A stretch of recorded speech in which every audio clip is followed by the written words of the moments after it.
இந்த தியான வழிகளிலும் சரி, ஞான வழிகளிலும் சரி, நாம் அவசியம் தெரிந்து கொள்ள வேண்டிய விஷயங்கள் நிறைய உண்டு. ஞானகுரு அதனால்தான் நமக்கு அடிக்கடி குருநாதர் காட்டிய வழியிலே 3.5 லட்சம் பேரை சந்தித்து அதில் பெற்ற அனுபவங்களை அனுபவ வாயிலாக கண்டறிந்த உண்மைகளைத்தான் உங்களிடம் சொல்லுகிறேன்.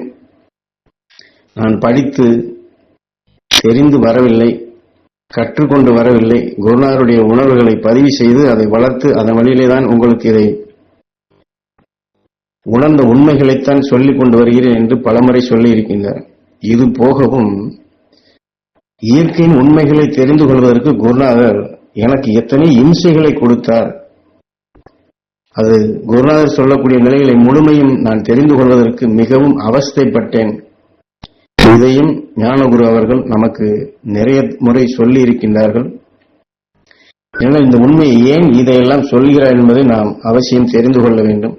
காரணம், சாதாரண மக்கள், அதாவது நாம் எப்படியெல்லாம் கஷ்டத்தை சந்தர்ப்பத்திலே அனுபவிக்க நேருகின்றது. இந்த தியான வழிகளை நாம் வரும்பொழுதும் நம்மை அறியாமல் எப்படி இதற்கு முன் சேர்த்து கொண்ட வினைகள் மீண்டும் எப்படி நம்மை இயக்குகின்றது, அதிலிருந்தெல்லாம் அந்த நல்லவர்களை காக்கப்பட வேண்டும், மீட்க வேண்டும் என்பதற்குத்தான் குருநாதர் என்னை இப்படியெல்லாம் அவஸ்தைப்படும்படி இம்சைகளை கொடுத்தார் என்று சொல்லுகின்றார். இது ஏதோ அவர் அவஸ்தைப்பட்டார், கஷ்டப்பட்டார், நம்மிடம் இதை சொல்லுகிறார் என்று நாம் லேசாக எண்ணிவிடக்கூடாது. காரணம், நாம் பரிணாம வளர்ச்சியில் எத்தனையோ உடல்களை கடந்துதான் இன்று மனிதனாக வந்திருக்கின்றோம். அப்படி உருவாக்கியது நமது உயிர் தான். அந்த உயிரை மதிக்க வேண்டும். அந்த உயிரை மதிக்கக்கூடிய பண்புகள் நமக்கு வர வேண்டும். ஏனென்றால் இது ஏதோ கோவிலுக்கு சென்று அங்கே இருக்கக்கூடிய தெய்வத்தை எல்லோரும் வணங்குகின்றார்கள், நாமும் வணங்குவோம் என்று அப்படி அடிப்படையில் அல்ல. இந்த உயிர் தான் நாம் சிறுக சிறுக இந்த சரீரம் மட்டுமல்ல பல கோடி சரீரங்கள் எடுத்துக்கொண்டதை உருவாக்கியது அதுதான். உருவாக்கிய நிலையில் கொண்டு அடுத்த உடலை உருவாக்குவதும் அதுதான். ஏனென்றால் நாம் எண்ணுவதைத்தான் நமது உயிர் உருவாக்குகின்றது. ஆக நாம் எண்ண வேண்டியது எது, நாம் எண்ண வேண்டியது எது, இதைத்தான் நீ மக்களுக்கு எடுத்துச் சொல்ல வேண்டும். அந்த உயிரான ஆண்டவனுக்கு நீ இந்த சேவையை செய்ய வேண்டும் என்றுதான் குரு எனக்கு உணர்த்தினர் என்று சொல்லுகின்றார்.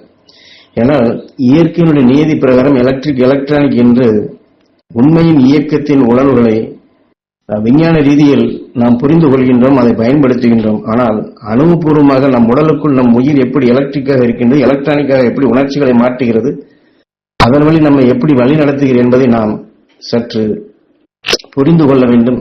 அது புரியாததனால்தான் நாம் தியானம் செய்கின்றோம், எனக்கு நல்லது நடக்கவில்லை, அல்லது நான் தியானம் தான் செய்கின்றேன், எனக்கு கஷ்டம் வருகிறது என்று இங்கே குரு அவர் காட்டிலும் மேட்டிலும் அலைந்து பெற்ற சிரமப்பட்டு பெற்ற உண்மைகளை நம்மால் உணர முடியாது போய்விடுகின்றது. காரணம், அவர் அங்கே காடு மேடு அலைந்து இந்த சிரமங்களை பட்டு அந்த சிரமத்தினுடைய நிலைகள் எவ்வளவு நேரத்தில் உடலிலே அத்தகைய அணுக்கள் விளைகின்றது, அந்த விஷமான உணர்வுகள் உடலுக்குள் சென்றால் எவ்வளவு நேரத்தில் என்ன தீமைகள் விளைவிக்கும், அதனுடைய பின் விளைவுகள் எப்படி வரும் என்பதையெல்லாம் அது அனுபவபூர்வமாக அவர் பெற்றார், உணர்ந்தார். அதைத்தான் இங்கே அதை சொல்லப்படப்படும் போது நீ கெட்டதை நுகரப்படும் பொழுது உன் உயிர் என்ன செய்கின்றது, எவ்வளவு நேரத்தில் அது உடலில் என்னவெல்லாம் செய்கின்றது என்று குருநாதர் காட்டினார். அவஸ்தைப்பட்டுதான் இதை தெரிந்து கொண்டேன்.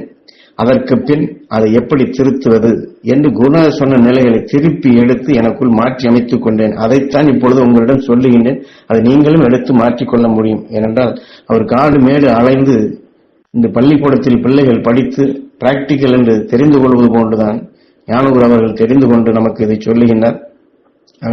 நமக்கு கஷ்டம் வரும்பொழுது, நமக்கு சிக்கல் வரும்பொழுதெல்லாம் குருவை எண்ணி அவர் எப்படி மாமகரிஷி ஈஸ்வராய குருவிடமிருந்து அந்த உணர்வின் இயக்கத்தின் உண்மை நிலைகளை, உயிருடைய இயக்க நிலைகளை, உயிர் உடலுக்குள் அணுக்களை உருவாக்கும் நிலைகளை, நமக்குள் குணங்களை மாற்றக்கூடிய நிலைகளை அவர் எப்படி உணர்ந்து கொண்டாரோ, தெரிந்து கொண்டாரோ, அதே போன்று நாமும் நம்முடைய வாழ்க்கையில் சந்தர்ப்பத்தில் நாம் வீட்டில் இருக்கும் பொழுதே, அல்லது நாம் தொழில் செய்யும் இடங்களிலோ அல்லது குடும்பத்திலோ ஏதோ ஒரு வகையில் நமக்குள் இடைஞ்சல் வந்தாலும் அல்லது உடலில் நோய் வந்தாலும் அந்த இக்கட்டான நிலைகள் குரு சொன்ன நிலைகளை எண்ணி அது என்ன செய்கின்றது, இது எப்படியெல்லாம் நம் உடலுக்குள் உயிர் மாற்றுகின்றது, இதை எப்படி திருத்துவது, அவர் எப்படி அதை மடக்கி கொண்டு வந்தாரோ அவர் சொல்வது போன்று குருநாதர் சொன்ன நிலைகளை திருப்பி எடுத்து எனக்குள் மாற்றி அமைத்துக் கொண்டேன்.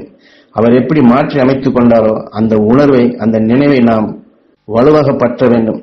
அதற்குத்தான் நாம் இங்கே ஆத்ம சுத்தியை நாம் அடிக்கடி செய்ய அந்த உணர்வுகளை குருநாதர் நமக்கு ஞாபகப்படுத்துகின்றார்.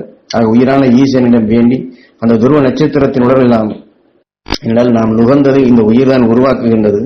உயிர் உருவாக்கிய நிலையில் கொண்டுதான் நமக்குள்ள அணுக்கள் விளைகின்றது. அணுக்கள் விளைந்த நிலைகளுக்கு ஒப்பதான் உடலில் நோயோ அல்லது நம்முடைய குடும்பத்தில் எதிர்பாராத சில தீய வினைகளோ சாப வினைகளை இயக்குகின்றது. அதே முறைப்படி உயிரான ஈசனிடம் வேண்டி அந்த துருவ நட்சத்திரத்துடைய சக்திகளை நாம் எடுத்து நம்மை நாம் தெளிவாக்கிக் கொள்ள வேண்டும். ஆக இது ஒரு புறம் இருந்தாலும் இன்றைய சூழ்நிலையில் இந்த நாடு, இந்த ஊர், உலகம், நம்மை சுற்றியுள்ள எல்லாமே கடுமையான காற்று மண்டலமே மிகவும் நச்சுத்தன்மையாக உள்ளது. நாம் உணவாக உட்கொள்வதிலிருந்து ஆடையாக போடும் நிலையிலிருந்து இந்த உலகெங்கிலும் ஒருவருக்கொருவர் பகைமை கொண்டு போர் செய்து பல எத்தனையோ வகையான விஷமான குண்டுகளை இந்த காற்று மண்டலத்தில் நச்சாக்கி கொண்டுள்ளார்கள். இது எல்லாமே பரவி நம்முடைய சுவாசத்திற்குள்ளும் இது புகுந்து கொண்டுதான் இருக்கின்றது. ஆகவே இது போன்ற நிலையெல்லாம் மீட்டுவதற்குத்தான் குருநாதர் இதை நமக்கு அனுபவபூர்வமாக சொல்லி அந்த வேதனை என்ற நிலைகள் நமக்குள் வராதபடி, சலிப்பு, சஞ்சலம், சோர்வு என்ற நிலையில் வராதபடி, நம் உயிரான ஈசனுக்கு அதையெல்லாம் அபிஷேகம் செய்யாதபடி, நம் உயிரான நிலைகள் அதையெல்லாம் உருவாகாதபடி குருநாதர் எப்படி காடு மேடெல்லாம் அலைந்து தீமைகளை தடுத்து நிறுத்தினாரோ, அதை மாற்றிக்கொண்டாரோ என்றால் அதை அனுபவபூர்வமாகத்தான் நமக்கு சொல்லிக் கொடுக்கின்றார்கள். ஆக நாமும் அந்த அனுபவங்களை பெற்றோம் என்றால் நாமும் அதை மாற்றிக்கொள்ள முடியும். இது ஏதோ கோவிலுக்கு சென்று சாமிக்கு இதை செய்தால் சாமி நமக்கு இதை மெச்சி செய்யும் என்று அதுபோன்று நாம் எண்ணாதபடி நமது உயிர்தான் இயக்க சக்தியாக நாம் எழுப்பதை, நுகர்வதை, சுவாசிப்பதை, நுகர்ந்ததை, கேட்டதை, பார்த்ததை உருவாக்குகிறது என்பதை உணர்ந்து அது எதை ஈஸ்வரப்பட்டு சொன்னது கொண்டு மக்கள் நீ எதை எண்ண வைக்க வேண்டும் என்றால் எண்ணுவதைத்தான் உயிர் உருவாக்குகிறது என்றால் மக்கள் நீ எதை எண்ண வைக்க வேண்டும் என்று அவருக்கு சொல்லிக் கொடுத்த முறைப்படி நாம் அந்த துருவ நட்சத்திரத்தின் உணர்வுகளை அந்தந்த சந்தர்ப்பங்களில் எடுத்து நான் இதை எடுக்கின்றேன், எனக்கு இப்படி வருகின்றதே என்று எண்ணாதபடி அந்த துருவ நட்சத்திரத்தின் பேரருள் பேரில் நான் பெற வேண்டும் ஈஸ்வர என்று மீண்டும் மீண்டும் உயிரான ஈசனிடம் இதை வேண்டி இதை வளர்த்து கொண்டே வந்தோம் என்றால் நாம் எண்ணியதை உருவாக்கக்கூடிய திறன் பெற்ற உயிர் நாம் இப்பொழுது எண்ணக்கூடிய துருவ நட்சத்திரத்தினுடைய நமக்குள் வலுவாக உருவாக்கி தீமையை நீக்கக்கூடிய சக்தியாக நம் ரத்தத்தில் அது வலுவான அணுக்களாக, ஒளியான அணுக்களாக நமக்குள் பெருக்க செய்யும். அப்படித்தான் பரசுராம் உழுது பயிரிட்டு நாம் எப்படி உணவாக உட்கொள்கின்றோமோ அதுபோன்று ஞானிகள் மகரிஷி உணர்வுகளை நாம் ஒவ்வொரு சந்தர்ப்பத்திலும் அங்கே பயிரை வளர்ப்பதற்கு வயலை பண்படுத்தி உழுது அதற்குண்டான பராமரிப்புகளை செய்து விளை வைப்பது போன்று நாம் இந்த உடலான நிலத்திலே ஞானி உணர்வை பண்படுத்தி மீண்டும் மீண்டும் இதை விதைத்து இதை மகசூலாக எடுக்க வேண்டும். அதைத்தான் குருநாதர் காடு மேடெல்லாம் அலைந்து தெரிந்து அனுபவபூர்வமாக பெற்றார். அதைத்தான் நமக்கும் ஞாபகப்படுத்தி சொல்லுகின்றார்கள்.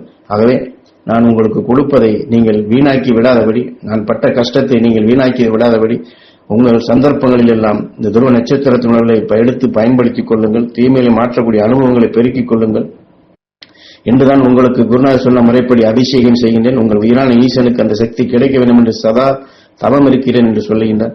ஆக அவர் சொன்ன அனுபவபூர்வமாக பெற்றதை நாமும் அனுபவபூர்வமாக பெற்று நாமும் தீமையிலிருந்து விடுபட்டு தீமை நீக்கக்கூடிய சக்தி வாய்ந்தவர்களாக மற்றவர்களுக்கும் எடுத்துக்கொள்ள சொல்லக்கூடிய சக்தி பெற்றவர்களாக நாம் வளர வேண்டும். அதற்குத்தான் தன்னுடைய அனுபவத்தை இங்கே நமக்கு ஞாபகப்படுத்தி ஞானகுரு அவர்கள் நமக்கு உணர்த்துகின்றார்கள்.